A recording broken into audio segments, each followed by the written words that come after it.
Elam atau Elamit adalah peradaban pra-Iran kuno yang berpusat di ujung barat dan barat daya Iran modern, membentang dari dataran rendah yang sekarang menjadi provinsi Khuzestan dan Ilam, serta sebagian kecil dari Irak Selatan. Nama modern Elam berasal dari transliterasi Elam Sumeria, bersama dengan Elamtu Akkadia kemudian, dan Haltamti Elam. Negara-negara Elam adalah di antara kekuatan politik utama Timur Dekat kuno. Dalam literatur klasik, Elam juga dikenal sebagai Susiana, nama yang diambil dari ibu kotanya Susa. Elam adalah bagian dari urbanisasi awal selama periode Samantembaga. Munculnya catatan tertulis dari sekitar tahun 3000 sebelum Masehi juga bersamaan dengan sejarah Sumeria, di mana catatan sedikit lebih awal telah ditemukan.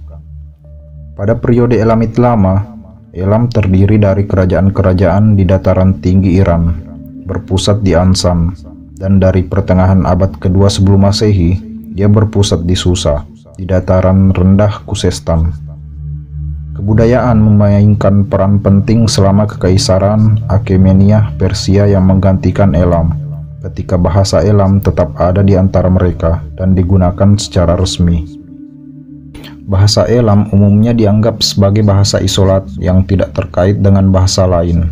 Sesuai dengan kecocokan geografis dan arkeologis, beberapa sejarawan berpendapat bahwa bangsa Elam meliputi sebagian besar leluhur Saman modern orang Lor atau Lur, yang bahasanya Luri, terpisah dari bahasa Persia Pertengahan.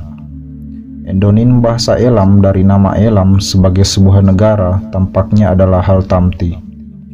Eksonim termasuk nama-nama Sumeria, Nimaki dan Elam untuk Akkadia, Elamu, dan Elamitu yang berarti penduduk Susiana atau Elamit. Dalam prasejarah, Elam terutama berpusat di Khuzestan dan Ilam modern. Nama Khuzestan berasal pada akhirnya dari Persia tua, Ujia, yang berarti Susa atau Elam. Di Persia Tengah menjadi Hus, berarti Susiana, dan dalam Persia modern, Suks, ditambah dengan akhiran toponimik Stan yang menyatakan tempat. Secara geografis, Susiana pada dasarnya mewakili provinsi Khuzestan, Iran, di sekitar Sungai Karun. Pada zaman kuno, beberapa nama digunakan untuk menggambarkan daerah ini.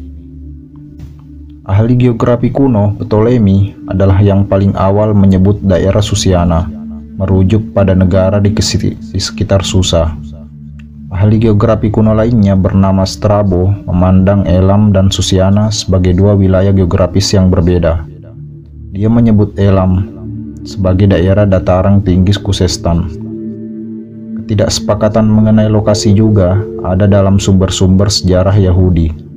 Kata Daniel T. Potts, beberapa sumber kuno menggambarkan perbedaan antara Elam sebagai daerah dataran tinggi Khuzestan dan Susiana sebagai dataran rendah. Namun dalam sumber kuno lainnya, Elam dan Susiana tampaknya sama. Ketidakpastian atas wilayah ini juga meluas ke kesarjanaan modern. Sejak ditemukannya Ansan kuno dan perwujudan yang sangat penting dalam sejarah Elam, definisi-definisi itu diubah lagi. Beberapa ahli modern berpendapat bahwa pusat Elam terletak di Ansan dan di dataran tinggi di sekitarnya, dan bukan di Susa di dataran rendah Khuzestan. Pengetahuan tentang sejarah Elam sebagian besar masih terpisah-pisah. Rekonstruksi didasarkan pada sebagian besar sumber Mesopotamia, Sumeria, Akkadia, Asur, dan Babel. Sejarah Elam secara konvensional dibagi menjadi 3 periode, mencakup lebih dari 2 milenium. Periode sebelum periode Elamit pertama dikenal sebagai periode Proto-Elamit. Yang pertama, periode Elamit lama, sekitar 2700 sampai 1500 sebelum Masehi. Kedua, periode Elam tengah, sekitar 1500 sampai 1100 sebelum Masehi. Yang ketiga, periode Neo-Elamit, sekitar 1100 sampai 540 sebelum Masehi. Karya-karya seni bangsa Elam meliputi patung-patung, cap atau segel, prasasti untas Napirisa, dan pada puncaknya adalah patung Ratu Napir Asu. Orang Elam mempraktikkan politisme atau menyembah lebih dari satu dewa. Pengetahuan tentang agama mereka sangat sedikit dan tampaknya telah ditandai oleh karakter dewa-dewa dan dewi-dewi yang tidak terdefinisi dengan baik. Sebagian besar dari dewa-dewi mereka bukan hanya makhluk tak terlukiskan yang nama aslinya tidak diucapkan atau tidak diketahui, tetapi juga ide-ide luhurnya tidak didefinisikan secara tepat oleh manusia. Pemujaan juga bervariasi di setiap tempat. Pada periode berikutnya, Elam menyembah Tritunggal tertinggi yang terdiri dari Isusinak, dewa pelindung dan pemimpin Tritunggal, Kirisriza, dewi bumi, dan Kumban, dewa langit. Juga beberapa nama dewa-dewa lain yang termasuk Pinikir, Jabru, dan Beltia. Elam secara tradisional dianggap sebagai bahasa isolat, sama sekali tidak terkait dengan bahasa tetangganya, Semit dan Sumeria, yang juga tidak terkait dengan bahasa lain di dunia. Bahasa Elam juga tidak terkait dengan rumpun bahasa Iran dan rumpun bahasa Indo-Eropa, yang kemudian akan mendominasi wilayah tersebut. Hal itu ditulis dalam tulisan paku atau cuneiform yang diadaptasi dari naskah Semit Akkadia dari Asur dan Babilonia. Meskipun dokumen yang paling awal ditulis dalam naskah linear Elamit yang sangat berbeda. Pada tahun 2006, dua prasasti yang lebih tua dalam naskah serupa ditemukan di Girok, di sebelah timur Elam, sehingga para arkeolog berspekulasi bahwa naskah linear Elamit awalnya menyebar dari timur ke Susa. Tampaknya telah berkembang dari tulisan yang bahkan lebih awal, yang dikenal sebagai Proto-Elamit. Tetapi para sarjana tidak sepakat apakah naskah ini digunakan untuk menulis Elamit atau bahasa lain, karena hal itu belum diuraikan. Beberapa tahap bahasa dibuktikan. Tanggal paling awal kembali ke milenium ketiga sebelum Masehi, yang terbaru ke Kekaisaran Achaemenida. Bahasa Elam mungkin bertahan sampai akhir periode Islam awal, kira-kira sesaman dengan periode awal abad pertengahan di Eropa. Di antara sejarawan abad pertengahan Islam lainnya, Ibnu Al-Nadim misalnya menulis bahwa bahasa-bahasa Iran adalah Pahlavi, Dari, dan Kusi. Dan Ibnu Muqaffa mencatat bahwa Kusi adalah bahasa tidak resmi dari keluarga kerajaan Persia. Kus adalah nama yang dirusak atau diubah dari namanya Elam. Sementara Elamit dipandang sebagai bahasa isolat atau tidak terkait dengan bahasa lain, beberapa ahli telah mengusulkan bahwa bahasa Elam dapat dikaitkan dengan bahasa Drapida. David Mike Alvin yakin Elamit mungkin terkait dengan bahasa Drapida yang masih ada. Hipotesis ini dipertimbangkan di bawah rubrik bahasa Elamo-Drapida. Bangsa Asur telah benar-benar menghancurkan bangsa Elam, tetapi pemerintahan baru muncul di daerah itu setelah kekuatan Asur memudar. Di antara bangsa-bangsa yang diuntungkan oleh kemerosotan bangsa Asur adalah suku-suku Iran, yang kehadirannya di sekitar Danau Urmia di sebelah utara Elam dibuktikan sejak abad ke-9 sebelum Masehi dalam teks-teks Asur. Beberapa waktu setelah wilayah itu jatuh ke tangan Madius Raja Sintian atau Raja Skythia, Taipes, putra Asemenes, Raja Persia, menaklukkan Elamit Ansan pada pertengahan abad ke-7 sebelum Masehi, yang membentuk dasar bagi perkembangan Kekaisaran Persia kemudian.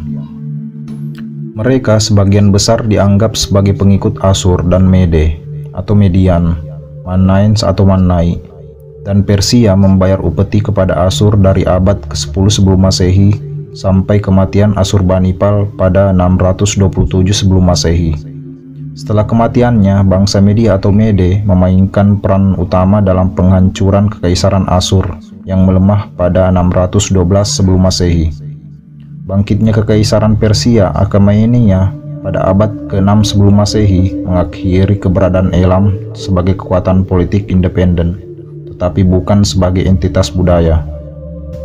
Tradisi asli Elam seperti penggunaan gelar Raja Ansan oleh Cyrus Agung, jubah Elam yang dikenakan oleh Kambisus I dari Ansan, dan terlihat pada geni bersayap yang terkenal di kota Pasar Gadae. Beberapa gaya pengukiran, penggunaan bahasa Elamit, sebagai yang pertama dari 3 bahasa resmi kekaisaran yang digunakan dalam ribuan teks administratif yang ditemukan di kota Darius, Persepolis, terus menyembah dewa-dewa Elam, dan kegigihan pengurus dan pemujaan keagamaan Elam yang didukung oleh mahkota, membentuk bagian penting dari budaya kekaisaran Persia Achaemenia yang baru muncul di Iran Persia.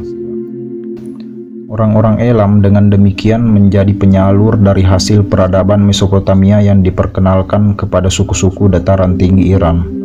Sebaliknya, sisa-sisa Elamit telah menyerap pengaruh Iran dalam struktur dan kosakata pada tahun 500 sebelum Masehi, menunjukkan bentuk kesinambungan budaya atau perpaduan yang menghubungkan periode Elam dan Persia.